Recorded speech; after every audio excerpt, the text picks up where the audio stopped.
Adjoa trying to run away from my dance moves? I'm a very bad dancer. You're a terrible dancer. Very. What else can you do? What other hobbies do you have? Literally, I have no talent. Girl, you braid. That's talent. Well, you can see it, but when it comes like dancing, singing, something that has to do with entertainment, I have. Mine is to just create my content. Okay, please put your hands together for Adjoa. You look stunning. Thank you so much. You look. Oh, I try. I heard you were coming. I was like, I have to, because I'm also a T square. If you didn't know. Oh, thank you. Yes. Now let's get into Adjoa. The world knows you as Adjoa Tee. Yeah. You see the influencer Adjoa Tee. You see the lady who wakes up every morning and says, hi T squares. Hi T squares. Even when she is moody, even where probably she's not happy. Yeah. So let's look at the real Adjoa, Tyson. Who is Tyson behind all this influencing, the smiles, the glam? Who is she? Oh, Tyson is a very cool girl who just has her business, her family, her T squares, and is just living life. Right. I want to go back into time. Let's go back in time before influencing came and all of that. Because I have watched you for a while and I've seen you go for a number of interviews and say, but someone who knew that you wanted to be out there. So let's go back to probably primary school Adjoa. Who was she? In primary school, I was just that kid that was like always with her books. Like I never thought there would be a day where I would want to venture into like the media space. Yeah, I just feel like, you know, as life is going on and you're growing, you find yourself in different spaces. And yeah, that's how come I found myself here. Right. So let's go back again to primary. Because when we're all growing up, we have things we want to be. If I tell you what I wanted to be, it will shock you. So at the time, what did you think your future career would be? When you were asked, Adjoa, what do you want to be? So my dad was into the healthcare system. And growing up, I'm always with him. So I also wanted to be in the healthcare system. So I ended up doing science. Right. I did science in SHS. I did science in tech. So I knew I wanted to go into the healthcare system. But then, as I said, when you get somewhere, you just change your plans. Right. Know? But growing up, I really wanted to be in the healthcare system. Yeah. Let's go back to SHS. Because, again, I did watch you. And you said when we went to SHS, you wanted to be everywhere. Yeah. Everywhere. You wanted us to know that there was a Tyson. When you say everywhere, what were you? Were you part of the entertainment team? Were you in sports? What were you doing? No, far from that. So SHS, I think SHS was where those high school clique, those things started. Yeah. So I had interest in it, like, oh, like I see them, you know, going out, doing fashion. Right. I wanted to do some, but SHS, my daddy was very strict. I was going there because you've always stood on the fact that your dad was strict. Yeah, my dad was very strict, so I never got that chance. I started all these media works, and I would say after uni, like, or even after service. Okay. That's when I actually started like social media, yes. Because uni was tough, you know. Food science and technology is not as it's not easy for the weak. Yes. Right. Yeah. So you had to finish, because again, you grew up with quite a very difficult father. Yeah. Right? And you didn't pursue social media at the time. So let's say as at SHS, you knew you wanted to be an influencer. No. Okay. SHS, no. Uni? So with SHS, the high school clique is like, you know, when we all vacate and then we go home, the parties that comes with it. I wanted to be part. Okay. But Daddy said, no, your books first.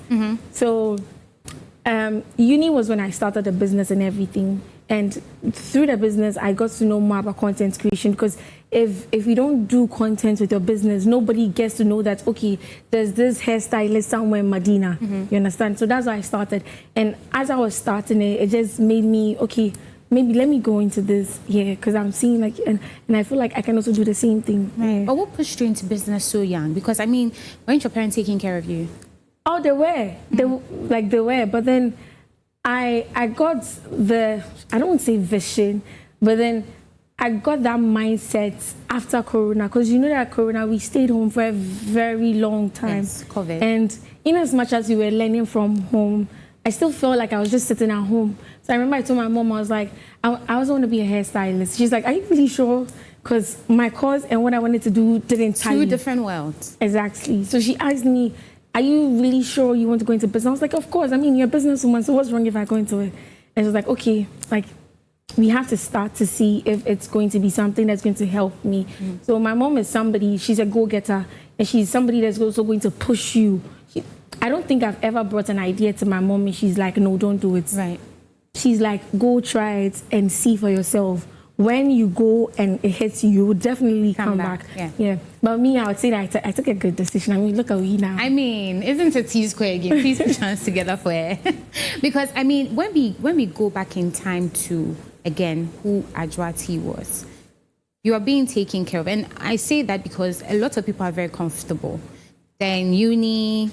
Their dad and mom, I mean, they still show up. Every week they send them something, but you were not comfortable with that. You wanted to move beyond, I mean, the regular allowance. No, I did not start my business because I was hungry. Right. No. Exactly, that's what I'm saying. So I was saying that, uni, people get in there knowing that, of course, my parents will send me something, regardless.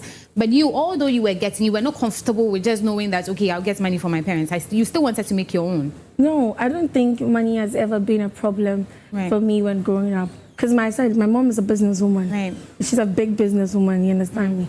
But I wanted to do something for myself. Exactly, that's what I'm saying. So you wanted to make your own money. Yeah, but you said I wasn't comfortable enough. That's what I'm trying to No, I'm not saying you're not comfortable with life. Okay. I'm just saying that you were not comfortable knowing that your mom is, and you're taking money from your mom and dad. Is that it? No, that was never it. Like, I'll take money from my mom, I'll take money from my dad, take money from my aunties, take money from everybody, and still make my own money. I see. So you just wanted to branch into business, like you said, and here was your goal. But again, you were studying, so you were doing a science course. Yeah. Uni, science, and easy, but we are sitting here with second class. So, right. Yeah. But what was the toughest part of, doing business, because it was new? Again, you were in school, you're trying to set up a business. Did you have to go to people's rooms? How were you able to build your clientele? So I went to tech, and in tech, most of us don't stay in the hostels on campus. We stay outside campus. And mostly, sometimes you get hostels that look like warranty single room, and I started from my hostel room, you understand me? Like when I post my flyers, my friends come over, my course mates, they come over, they were pushing the business and all that. But what was very difficult for me at the time was moving my business from Kumasi to Accra. Because I don't come from Kumasi. I just went there because of school. But now I had my business starting from Kumasi, but I wanted to come to Accra. So why? But you had good clients. But after uni, I'm coming back to Accra. You understand? I have to come and do my service, all those kind of things. So the hardest part was moving from Kumasi to Accra like every weekend. And because I was trying to set up the shop here. I was trying to set everything, because everything happens in Did you make good money though? I did. I mean, if I'm not making good money, I'll be... No, because I'm going back to uni. So as at the time you started in Kumasi in tech, you built clientele little by little. I'm sure someone will tell someone, oh, Adjoa, who taught you to braid though? I learned how to braid by myself. How?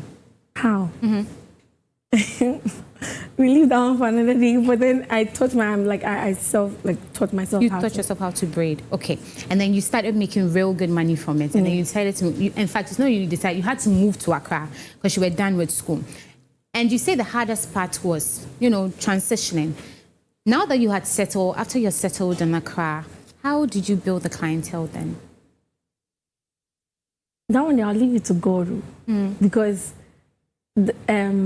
When I moved to Accra, the clients were coming small, but then I got to a verge where the lady I was working with, she was a northerner. So she was like the only person I was also working with. Like she was like my trusted hand. So if I'm breeding Kumasi, she's breeding in Accra at the shop. And then she passed on. And when she passed on, you know how superstitions are. Oh, small girl, I will see so. What the girl could schedule. So it was a juggle. Like it was a tough juggle. If you know how the Muslim community is in Medina, you know how tough they were. But then, in as much as people were saying this, I think those around here or those that knew how we were when she was working with me kind of like said a few things for me. But I would say that the business skyrocketed after she passed on. Right. Because I think after she passed on, I did not keep it to myself. Like I made our clientele know that, oh, we have lost Rashida. Yes. And after that, like a lot of people were sympathizing with me. You know, people came on, they were helping. Her sisters from the north pulled up. They were like, no, you're not doing this alone. We are with you. Right. So I think, and you know, Nordness braid very well. Right. So when you braid, I post, you know, so like, oh, you braid really nice. Oh, we'll come there. And slowly started. Because I was going to ask before, until you explain, I was going to ask before the Nordness, had you worked with other people? So before the Northern Braids, but it was Braids by Tee. Okay. It was because I was the one braiding, so it was Braids by Tee. Right? Before Rashida, had you worked with any other person? How was the working relationship? Rashida was who I started with. Okay. Yeah. And I remember we started in my room before we even got a shop. So it's like, it's been here throughout. Where did you find her? That's the thing. So I went to Medina Market one time. I was going to buy extensions. Right. And then the lady that was coming to braid her hair, she wanted it very long. And I was thinking of the time I'm going to start to the time I finish. I was like, okay, let me just find somebody around. And you know, mostly when you go to Medina, you see those ladies under umbrellas braiding and stuff. So I asked one, I was like, oh, I want somebody that braids. Like, do you know someone? She's like, oh, yes, my sister. I'm like, call your sister for me. And when she came, she was smiley, she was happy. So I spoke to her. She was like, okay, fine, yeah. She would come braid with me. So she started coming to my place often. We worked together and stuff like that, yeah. And then we got our first shop. Things were going on smoothly. I think a month or 2 months after that was when she passed on. I think she died of sepsis. Oh. So she was too young. I think she was 21, 22. When you lost her, how was it? How was it for you after you lost her? It was a life-changing moment. It's something that I wouldn't even wish for anybody to go through because I was around 20 when I'm 24. I think I was also around 21 at that time. And like, just imagine somebody dying in your arms, right? You know, like at the hospital, and then like she's in your arms. Half of her face is swollen because of the sepsis, and then they tell you that she has passed on. Like, what am I going to tell her mom? What am I going to tell her dad? What am I going to tell the people around? What am I going to say? So those were the questions in my head. And even at 37, where the body was deposited, they were like, we're not giving the body to you. We need to find out why a 21-year-old girl, nothing was wrong with her. She sees a headache, go to the hospital, and she's gone. Right. And she's a Muslim. We needed to bury her that day. Yes. The soldier said no. So we're like, okay, fine. They should go ahead with the autopsy. So they went ahead with the autopsy while we waited at the... reception? No, at the mosque. You know they have a mosque at the 670. Yes. So we waited there while they did the whole thing. And then finally it came out that there was a pile in her head that had burst. So, and all the time she was not complaining of So I think that was the headache. Oh, okay. Yeah, that was what she was saying. Her head was aching, Right. I think when it got burst, that's when, you know, it's... spread into other parts into of her blood and stuff. Yeah, so that's how come she had the sepsis. And when they brought the body, you could see the blood oozing from the body and stuff. And then they said the women don't go to the mortuary, the cemetery to bury. Yes. Yeah, so I just stayed back. They buried her. The next day, I went to pay my homage, and then life continued. So, I mean, again, you had lost somebody who was played a vital role in your life at the time. Moving away from her, did it probably make you think, maybe I'm in? That was why I put the shop in her memory, the Northern Braids Bar. You see, you need to ask questions. So that's what we got the Northern Braids Bar for. Wow. Is that what changed your focus to getting a lot of the Northern girls into the place? That's what I'm saying. Even after she passed on, her sisters came to work with me. Right. They didn't leave me just hanging. They came to work with me. You know, then we all started doing it together. So I was like, you know what, it's not easy for you to go through something like this and then people still have your back. You understand me? So I had to I had to give my, I don't know how to explain it, but like, I felt it's a... Did you feel like you owed them loyalty or some allegiance? You can say, yeah. I felt like I owed her something. Right. You understand? That's how I felt. So I was like, let me just put it in her memory, right? Yeah. And I think that was amazing because now we go around saying Northern Braids Bar, and I think you really have employed a lot of them in there that are doing amazing. Please put your hands together for us. Before we get into influencing, because again, after your CEO and you owning a braid shop, one thing we know about you for sure is when we see you on our screens, on social media, and you're talking to us, telling about what you do and whatnot, how your day goes. Let's go back again into business. You started business young. Yeah. Very young. You moved out of home young. You can say. Why? Because of school. I went to school very early. Right. I went to uni at the age of 16, 17. I finished uni at 21, 22. So I went to school very early. That's how come it's like that. Right. And I went to school early because of my dad. Right. My dad is so education focused. He always wants you, just go to school, go to school, go to school. So it was like that. That's how come I started. But I'm sure if I didn't go to school early, I would have also started very late. Right. So school early is what Exactly. moved you out. So after you never went back home. You found a place for yourself. Did you go back to living with your parents? After uni, I didn't go back to uni. Why? So I found myself in Medina. Okay. Right? And I wanted to be so close to my business. Because it's braiding. And you know how sometimes we women, we get with those kind of businesses. I didn't want to leave very far and come, because my mom lives all the way at home. Okay. So I didn't want to come from far to the shop every day. It was going to stress me. Right. So I spoke to my mom and she agreed. She was like, oh, fine, if that's what you want, you know. But how are you able to convince your strict fathers? Because there are some strict fathers, if they want you here, they want you here.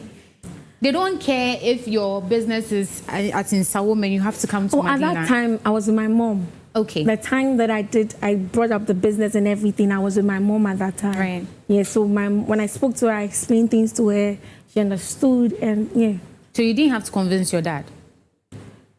I think even after I started business, my dad came to the business to see for himself, and he was happy. He was part of it. Yeah. Okay. I'm not sure that's what he would have wanted. Exactly. That's what I'm asking, because I'm sure now Jim will be a doctor, right? So on my new doctorate, because he seems to be a doctor, but I'm sure he had wanted maybe me to like venture into the food and health kind of thing. Yeah. But then I also made him understand that I think this is where I find myself. Did he complain in the No, beginning? he didn't complain. My dad just like, girl, if that's what you want, let's go for it.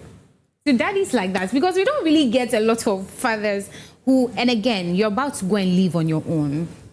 Your mom agreed. Your dad also was okay with it. Yeah, at the time, my dad was okay with it. Okay, so then you moved to Medina. Now, what was the challenging, part of starting business young? Because you're young. 20, 21, you're dealing with adults, people who have been in this game for a long time. And whether we like it or not, these northern girls have been braiding for a very long time. They understand the business. What's the challenging part of working with them and starting a business young? Miscommunication and misunderstanding. Sometimes we might not agree on certain things because maybe I want certain things done my way. They also want certain things done their way. Right. Yeah. But then, as I said, my mom is a businesswoman, and before going into this, there are a lot of things that I learned from my mom. There are lots of the virtues in life that I learned from her. One is how to talk to people, how to regard people. You understand me? And I learned that if you want to be a leader, you always have to be here. Right. For the people below you to be here, like at least make them feel like it's. So it's like always you have to kind of like be humble so that they can feel like they're on top. So at the end of the day, everybody is okay. Because if you're here and you're also here, there's no progress. But didn't they take advantage of you? Because again, you're young. I'm sure you had employed people who were probably in their 28s. So how were you able to handle them? With God's grace, I handled them. So they didn't cheat you. They were not stealing from you. You were able to handle business, stand on business. Very, very well.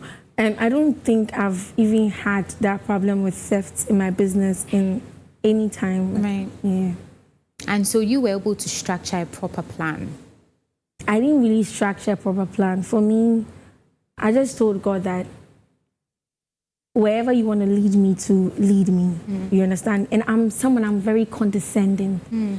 I trust my instinct 200%. Yeah. And before I do something, I've already spoken to God about it. So I already know how it is, like how I'm supposed to go about it. Because right now at the Northern Breeze Bar, we have like workers that are way older than me. But then we've been working 2 years, 3 years. Some people go down way like almost 4 years with me. We are still working. You understand me? And you can't work with people that long if you are the problem. Yeah.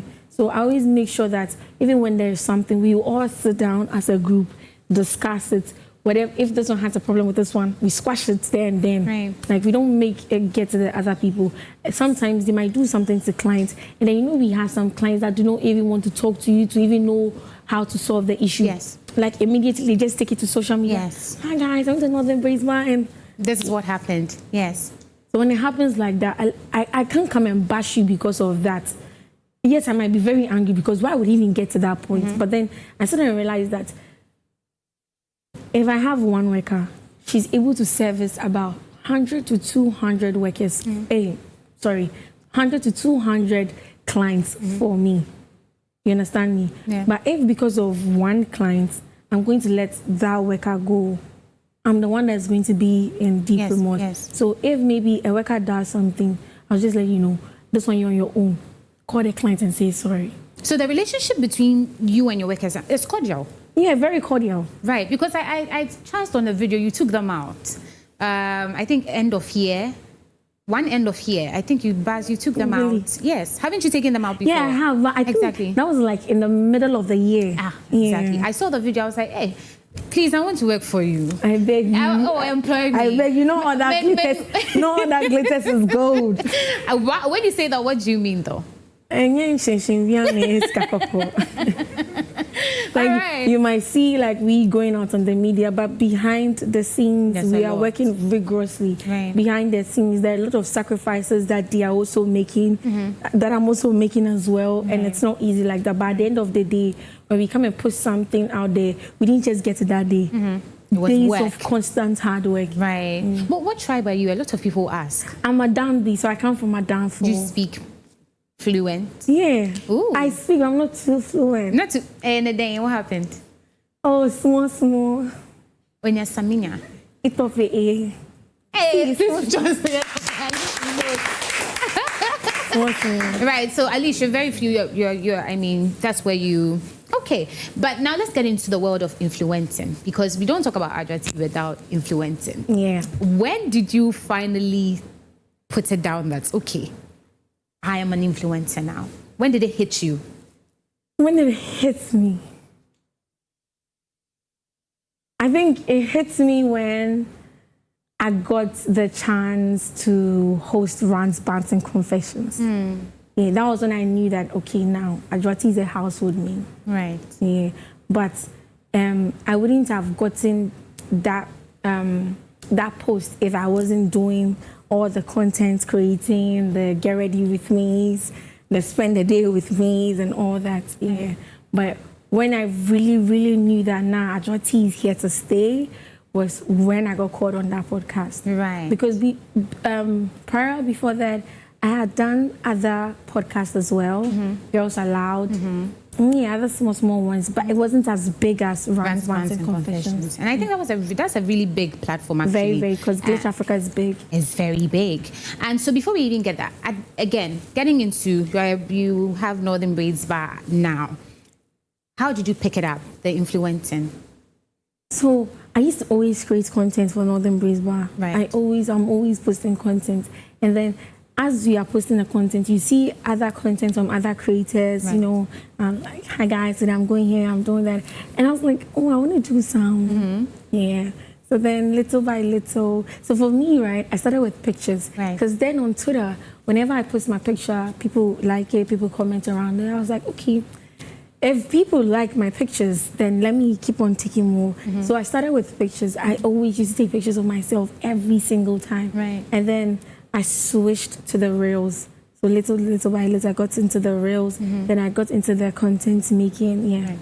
So what content? What would you say your content mainly is? So at first, it was mainly about the breeze, like hair and stuff like that. And at that time, I used to really do more of like wig and stores, and I was looking for best hair deals. Right. So it's always like hair. So at that time, if you knew Adjoa Tee, yes, it's hair. But then after I got that job, then I started doing more of like the lifestyle content, right? So right now I'm branched fully into the lifestyle, but I have beauty as my main niche. Right. So your main niche is beauty. Now let's get back on social media, because for you to say you're a content creator, every day you're thinking up content, what to post, how do I put it there, so how do you come about your content? I research. Nothing comes easy. You have to read, you have to search on the net, you have to use your AI, you have to call people that are above you, ask them for advices, how you're supposed to put your content. I wanted to start YouTube so bad. At that time, I had just about 500 subscribers. So there was this Nigerian lady. She's also an influencer. Her name is Kamsi. Yes. So I bought an ebook from Kamsi. I still have that ebook to today. Right. I bought an ebook from her, but I did not buy for beginners. Right. I bought for advanced. But you were a beginner. Exactly. But I did not buy for beginners. I bought the advanced one. Right. And because they say that before you get somewhere, you should envision yourself already there. Right. Exactly. So when I bought it from her and I read most of the things, then I knew that no, I have a long way to go. So yeah, after I bought an ebook and I read it, I consumed the knowledge from that, and then I just started doing my contents, my YouTubes and stuff like that. Right. So content for you again has now become lifestyle. But you haven't forgotten hair, because I think we still see you do your Northern Braids bar. Yeah. And I think you have separate pages for them as well. Yes, please. So that was intentional, to make Northern Braids bar stand on its own. And then At first, when I go into the influencing space, I didn't even want people to know that the Northern Braids bar was for you. mine. I was going to say that because a long time people didn't know. Yeah. You were doing videos as if you were influencing for them. Why? Why do people do that? That sells better.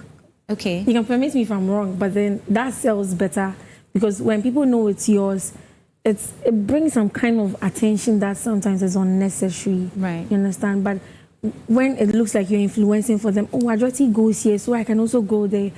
But then I think when I started having a bit of controversies here and there, and I'm like, you know what? Let's all go with the flow. And then now we all know that it's yours regardless. And people still come, the people trooping. You see the numbers. I have been there once. Really? Yes. I'll show you the braids I got. But I came there once, and the people that were there, I didn't book prior. I needed emergency service done. So I got in there. The girl says, you have to wait. Adjoa, I was there for a very long time. Not their fault, it was my fault. Probably if I had booked on time, I would have got premium service, but I got there and I had to wait a long time. And the service was really good. So I just, please, Northern Braids Bar is true to its word, okay? But now I come back again to you. You said you use AI. Yeah. How? Oh, let's say if you have an idea about something. Example, last year I did some projects in the northern region, helping the girl child more like helping them more with their menstrual health. And you can't just get up and then just go there.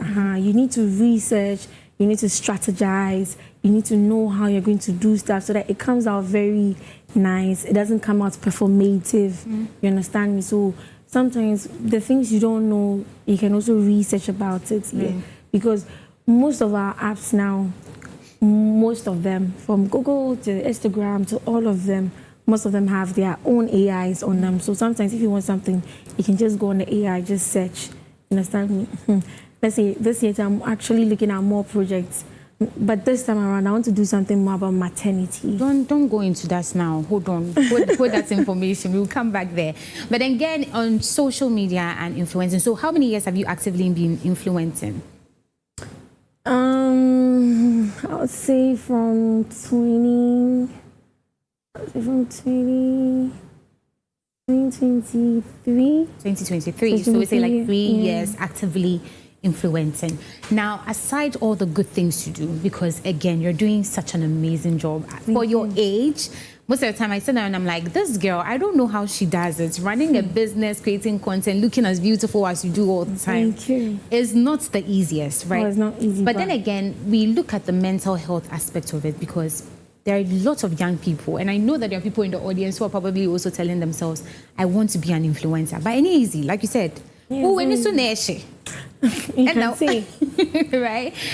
With some engagement, that you're able to do what you do, but there are difficult parts of it. For instance, there are so many times I would open my social media and you're being bashed. Yeah, it happens. It's either they say you're talking too much, or they said the dress you wear wasn't too good, or or you said something. When all that pressure is mounted, how do you deal with it?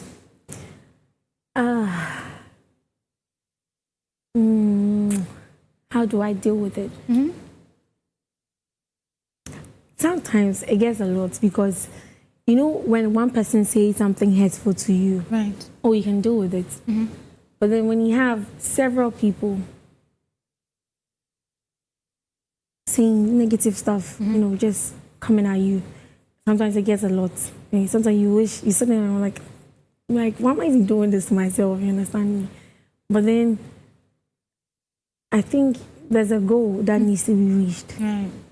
And nothing comes easy. And with what I have passed through at a very early age, I don't feel like there's anything ahead of me that I can't get over, or that I can't pass through, or I can't go through. So sometimes I'm not going to sit here and act like they don't affect me. They do affect me because TGMA like this, I met Miss Bell and I was so happy because, you know, watching Miss Bell as we were growing up and then seeing her for the first time. You were elated. And then she's like talking to you. Of course you'll be happy, but then to other people, they're like, oh, I pray too much. Oh, I think. And then it's like nobody in the comments is saying something for you. Like everybody's saying like the same thing. Yes. You watch it and feel bad, but sometimes when you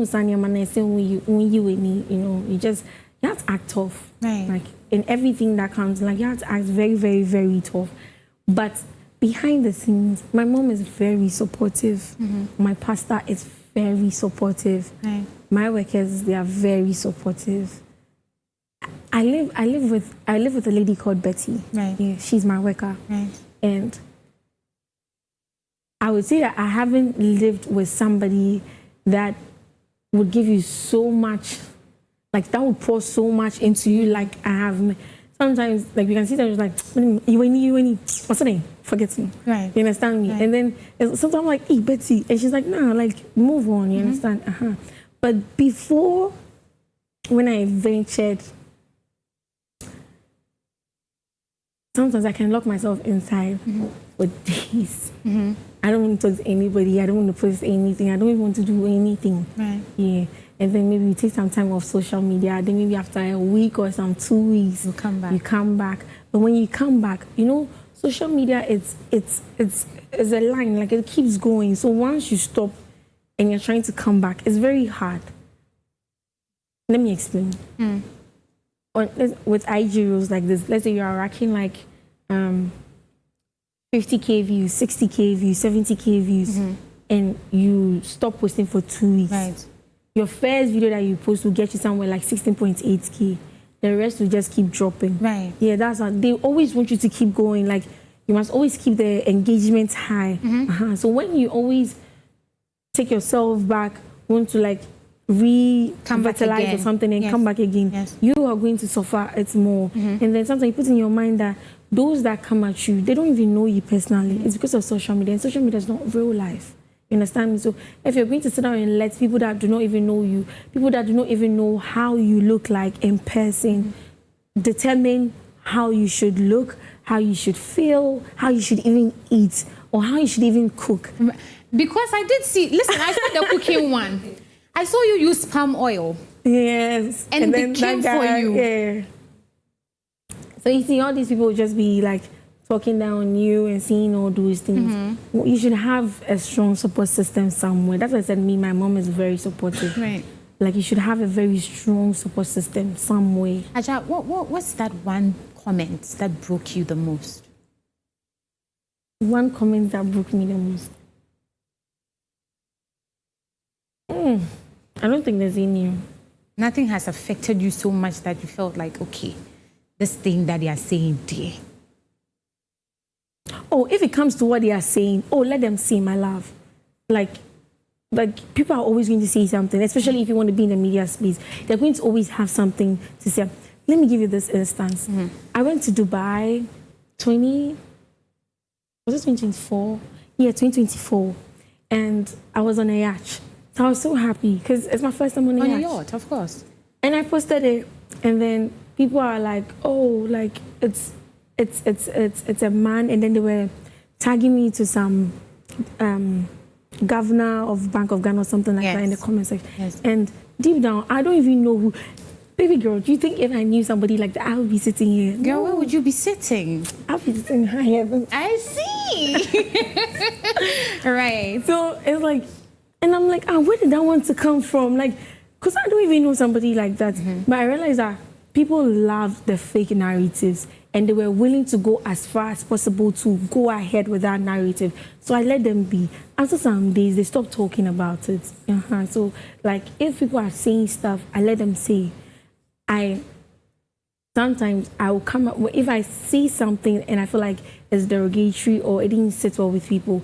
I know so many instances where I've come out to say, oh, I'm sorry, I said this, I take it back, Ghanaians, please forgive me. Right. But then if it's something that I haven't done, now what they share me, let it be. If that's what makes you happy, if that's what makes you sleep at night, it's fine. So you don't pay attention to nobody's, do you even read the comments? Oh, I read them. If I tell you I don't read them, I'll be lying. I read them. Right. I read them so much. Because if I don't read them, I don't know what you are thinking. Right. You understand me? I don't know what's my next, like, what I should do next. So I need to read them. Yeah, because my work is on social media. Yes. It's not outside. It's on social media. So if I want to post something, like if I want to post for a brand and I need people to hop on, you understand? It's the same people that talk bad about you that will still hop onto it. Let's say I'm wearing this dress right now. Somebody doesn't like me, but she's watching me. When I post and tag the person that I got this dress from, it will surprise you. She'll go and text the person that she wants the same dress. Right. So yours is just go. You don't pay attention to. Just go. Now let's come to content, because again, there are so many people you inspire. I'm sure there are a lot of girls. I have a sister. Her name is Femi. She's obsessed with you. Oh, really? Yes, and she wants to get into influencing. We'll get to that. But I'm sure that there are a lot of young ladies who watch you.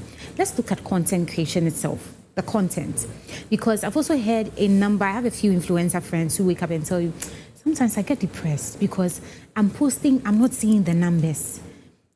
What goes, do you post thinking that, or let's go back to the beginning, whenever you posted, were you expecting to get plenty numbers? No, you should not post because you are looking for huge numbers. You should post because you love what you do. Right. If I have to do a content and I'm not smiling so much into it, it will shock you that nobody will buy into it. But if I'm supposed to do a content, I'm like, hi guys, so today like they want to see what I'm doing. I didn't know, you understand me? Right. So it's like you have to put your energy into the content. So if you are posting it, you shouldn't look at the likes, you shouldn't look at the views. I can tell you some of the videos that I post that I do not even think that this video is even going to make. That's what blows up. Right. So it's like you have to keep on going. One day, definitely, that content that you've been wanting to move, or that brand you are wishing to get to, is definitely going to notice you. Let's say if you are like the way I'm doing braids like this right now. I've worked with Kura, I've worked with Darling, I'm now working with ORS olive oil. So just imagine. Right. So if I don't do these kind of contents, these brands will not come to me.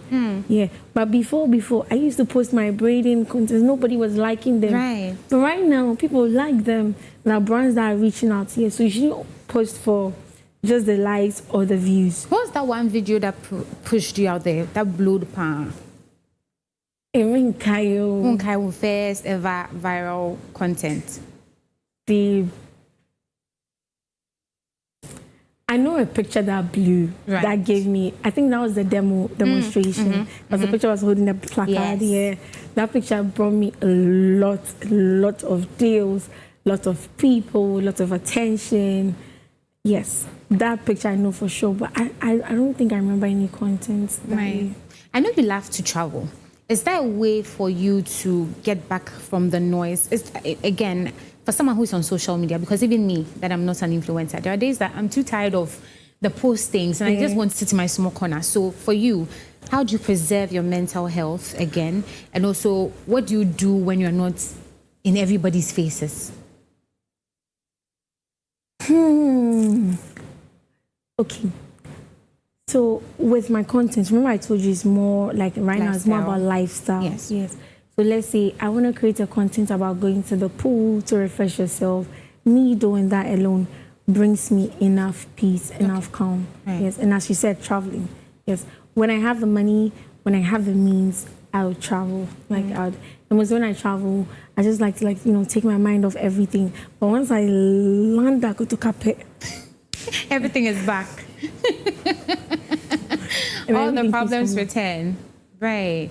But you're doing amazing. Again, your content is one that inspires and you're doing a great job. Everybody's seeing you. Again, sometimes I worry for you because when you open the content and we see the number of messages and this Adjoa Tee has done this today, Twitter really eats you up sometimes. I'm like, how is my girl feeling? Right? But like you said, you brush through it with grace and you don't let it affect you. Because nothing comes easy. Right. So even for your influence, also one thing I know is collaboration. People collaborate with each other. Is it easy working with other influencers? Have you tried doing that?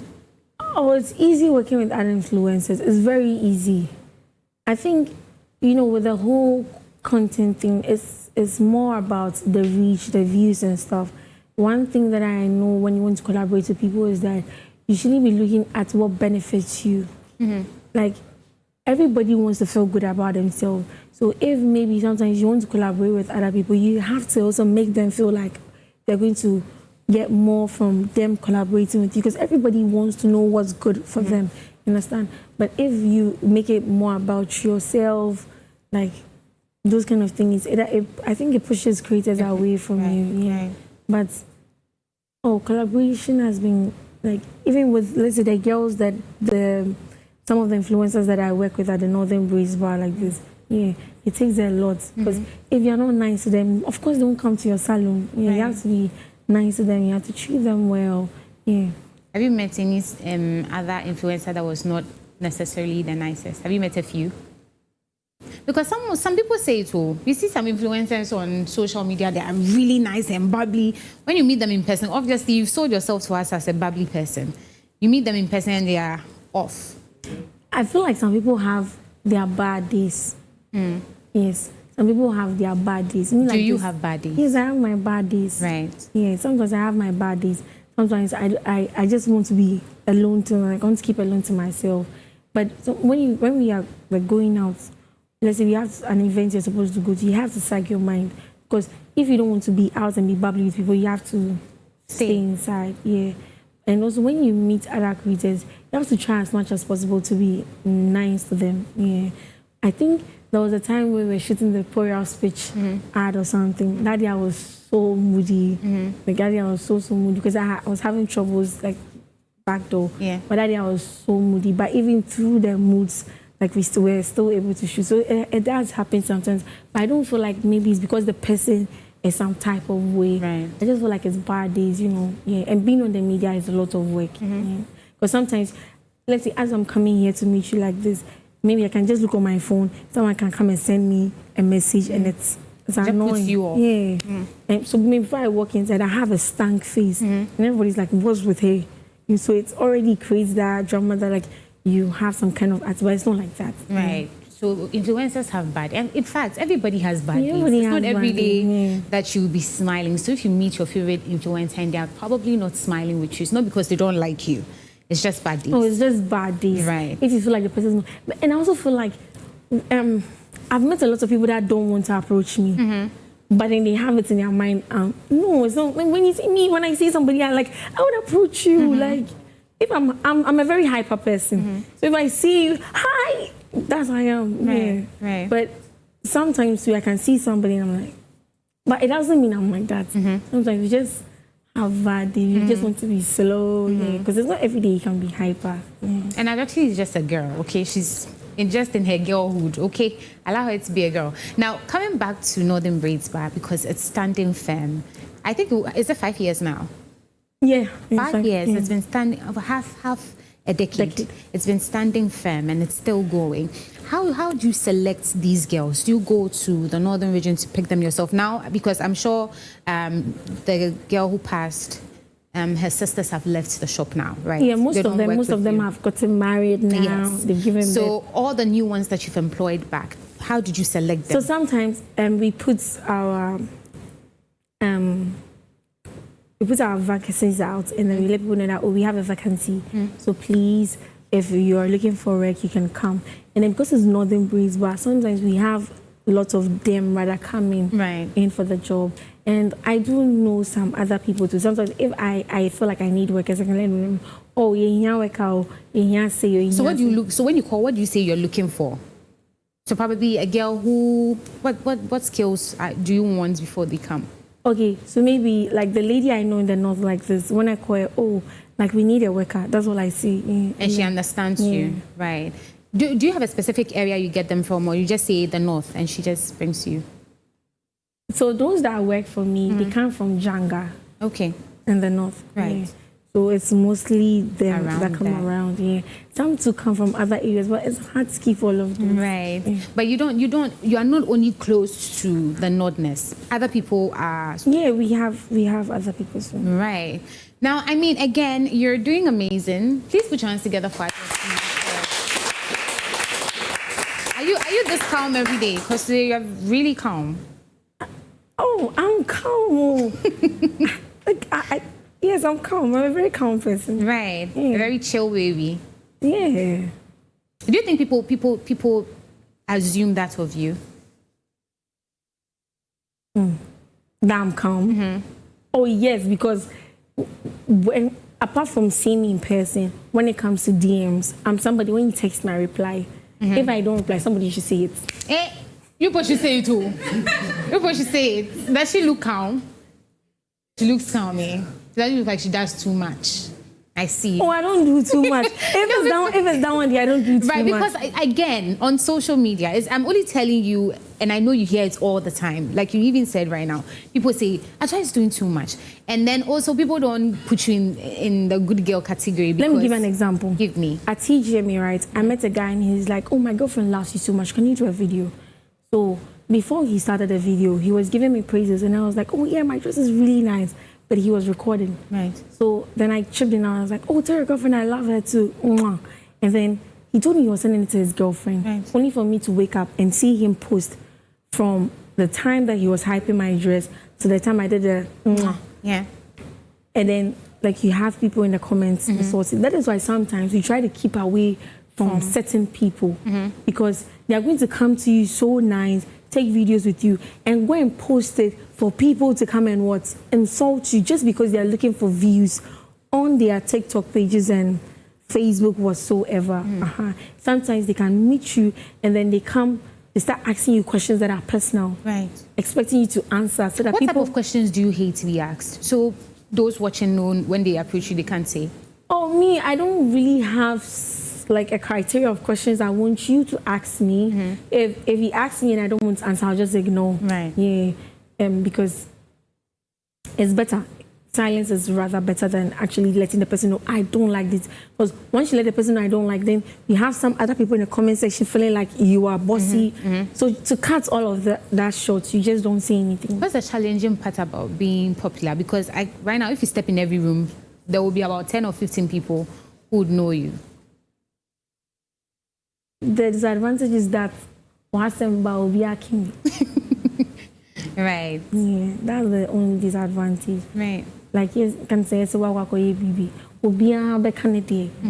will chip in. That's because what you yourself put yourself out there. If you were a private person, police choke, nobody will know. It's just you and family members. Sometimes you miss being private. Oh yes, I do. Because let me tell you something. I don't think if I should walk in with maybe a guy to a restaurant or something, I'm not going to have maybe 1, 2 or somebody trying to record to post on the internet. Right. And sometimes I don't want to go out with my friends, but all my friends do not want dragons. Right. And it's not just you might have private places in Accra to go to. It's not that private anymore. Yes. Yeah. So sometimes maybe even when I go out with someone and I see somebody to bring that phone, I have to like dodge because I don't want you to go and post it for it to come and bring a whole lot of issues. Yeah. Right. Do you have any regrets? Regrets. Everything that's happened has happened for a reason. I don't have any regrets. Right. Yeah. So you stand firm. Stand firm, stand tall. 10 toes down.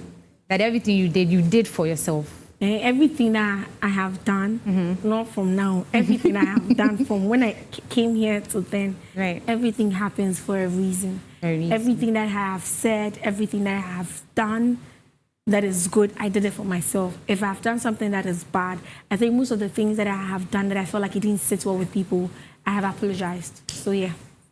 Right. So now I'll bring it to the audience because I know the number of you. Do you have questions for her? Does anybody have questions for her? Because there are young people in there. Do we also have some messages? We can take them.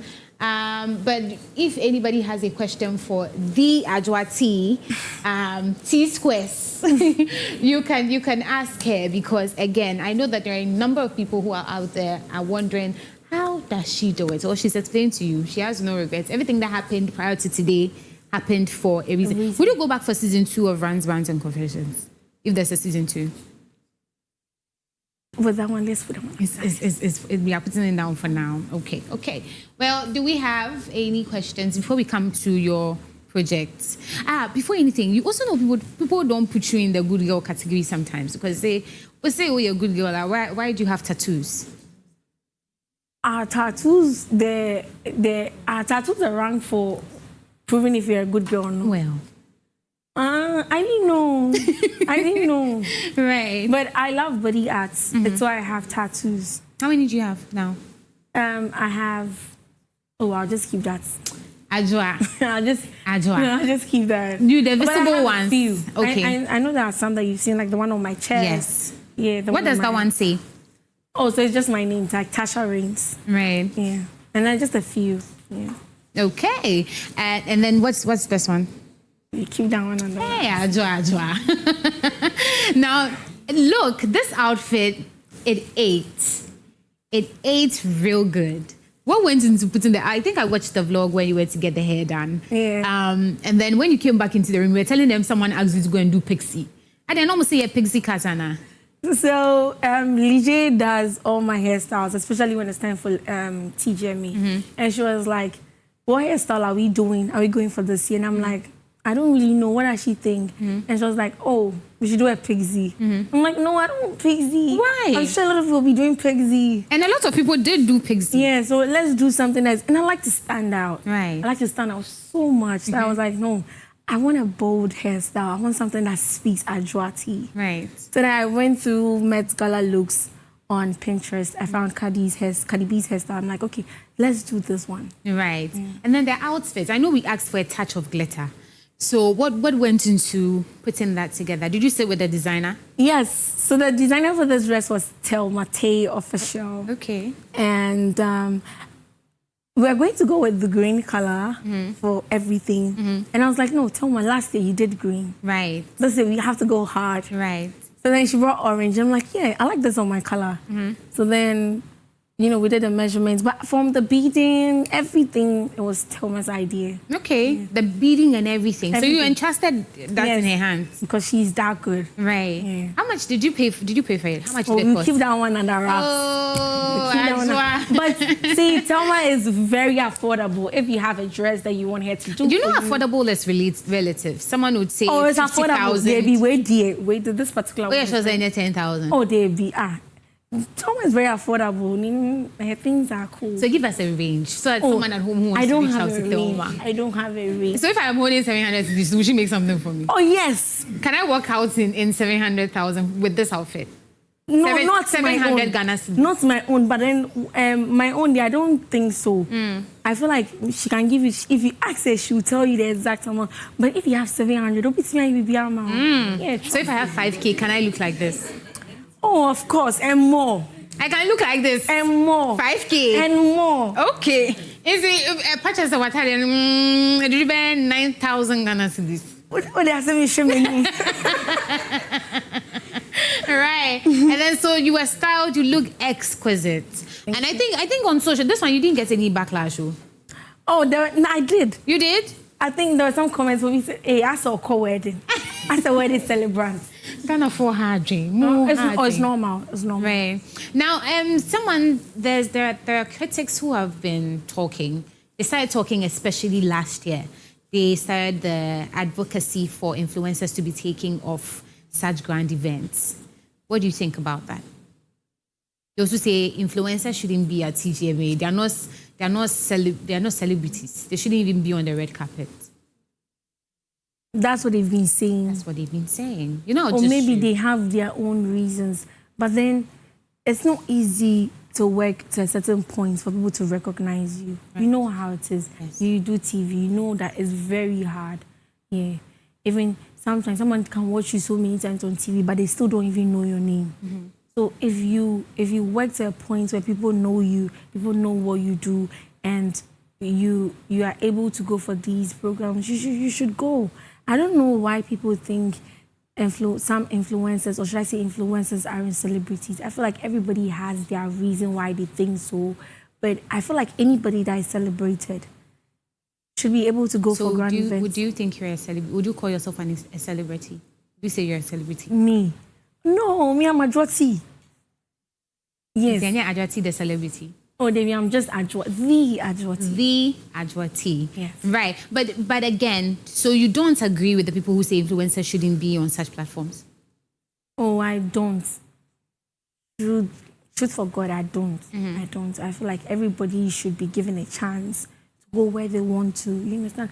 TGMA is not cheap. Mm-hmm. The tickets are not cheap. Right. So if somebody can afford to buy the tickets and go for the program, let them do so.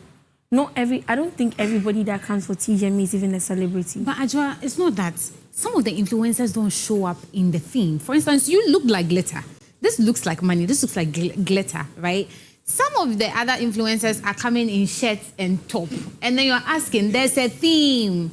So when it reaches there, do you get why people would say what you're saying? Some with them in person making sister. Person making sister,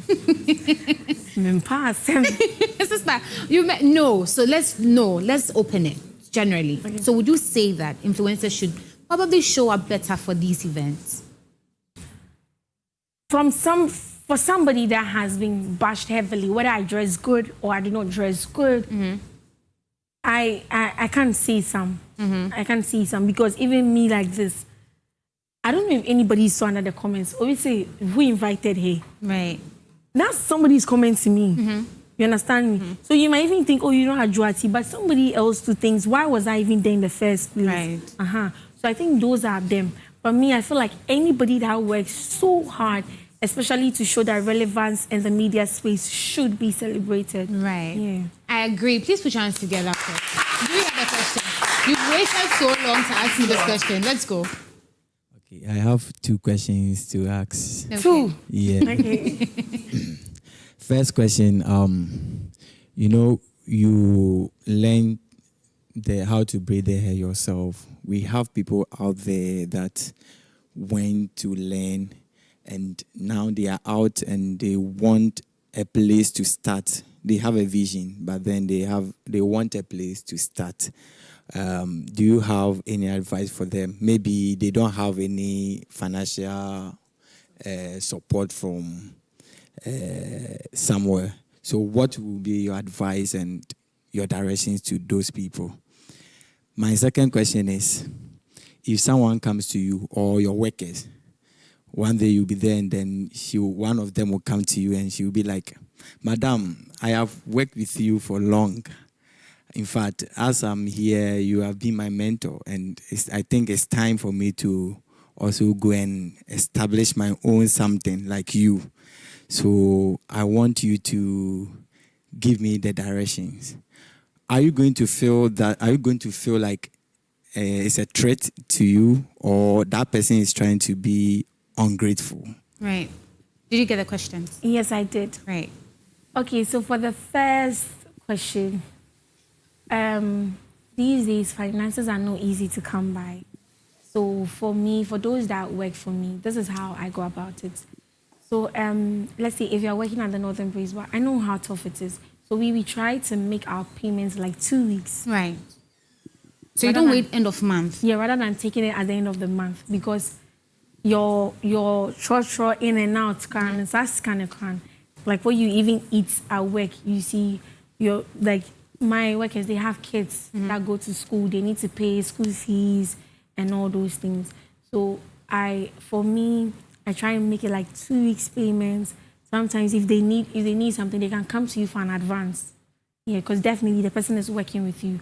One baswa medichirade. Right. And then if I'm working with you and you feel like you've gotten to a point where you want to move on, I'll be so happy for you to move on. Let me tell you why. If I hate on your blessings, on your growth, I will never be happy. And if I have those negative thoughts in my head and in my heart, I don't think I'll be here. Yeah. Negative thoughts have a way of just spoiling everything. Sometimes you might have a worker that you really like. I have workers that I really like that they're not with me anymore. But I'm not going to make you feel like you can't move on. You need to move on. Right. You can't always be at a place for a long time. As they say, everything doesn't last. Nothing lasts, only the word of God. Right. Yeah. So don't be a threat to you. Exactly. You'll be fine with you can't even be a threat to me. No, I wouldn't, because once I make it look like you're a threat to me, it affects me. It affects the way I think. It's going to affect my productivity. Right. Yeah. So your clientele is different from my clientele. Right. The clients that come, yes, maybe the people that come to my shop that know you. So maybe as you are going, you might take them with you. But there are so many fishes in the sea. You understand me? So you always have to hope for the best. Yeah. Right. Now, Adjoa, do you have any projects coming up? Like you said, please just me about what's coming up. This year I want to do more about healthcare and maternity. I also want to do rural schools. Yes. So those are the 2 projects that I have on my mind this year. Right. Now, if there are people out there who want to reach out to help, how can they reach you?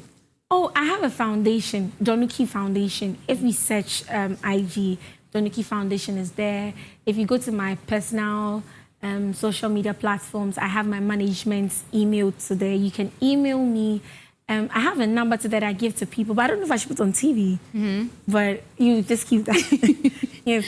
Otherwise, I'm just going to get so many messages I won't be able to, But I think you can go to my social media platforms. Our mail is there, Adjoa Tee management@gmail.com. I also have Donuki Foundation. And my DMs are open to everyone. You open the DM. When you go to TikTok, it says, feel free to DM. Okay. Yes. Please feel free. Don't go and say, hi, hello, how are you doing? No, go straight to the point. Okay, when you get there, let her know what you're looking for. There are some people that can't even get straight to the point because they feel like, you would feel some type of So they're free to say hi. Or say hi, then we build the conversation from there. Adjoa says she'll read all your comments and she'll respond. But you know that there are people in Ada, in your village probably where you hail from, who also need help. Yes, Ada is the first. I didn't want to. Ada is the first on my list. Right. And because I wanted to do something for where I come from. Okay. So Ada is the first. And Ada we have a lot of distant villages. You understand me? So Ada is first on my list. But then the reason why I wanted to Where's the village you come from? Me, I come from Lolo Nyakope. Okay. Yeah. Right. So you can tell me. So what do you want to do there?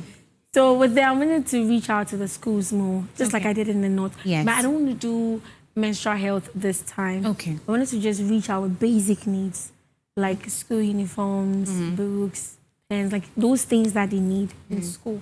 Yes. And then when it comes to the maternity side, I wanted to do like the Western region. So that's what I'm looking at. But who knows? Adjoa, since you've been here, there have been a lot of people who are sending me messages. And the biggest one is, are you seeing someone right now? Oh, I would keep my status. I'd keep my status very private for now. Because you guys have seen people bashing me. And right now, I'd just like to keep all of those things. Say somebody wants to take you on a date. Someone was taking me on a date. Yeah. Oh, I don't go to dates. I'm sorry. Oh, well, that book is closed. Thank you, Adjoa, for coming. Please put your hands together for Adjoa Tee. again, I'm hoping that this conversation, we didn't come here as come and trend for the wrong reasons. I'm telling you that this girl, there's so much behind the smiles. She's a hard worker. She's one who is a philanthropist, is going out of her way to make sure that young girls are doing things the right way. So again, thank you, Adjoa. You've been an amazing guest. Do come back again and invite me out. I'll be, girl, say it's on camera, so it's on camera. Hello. I definitely invite you. All right. So, yes, thank you again for coming.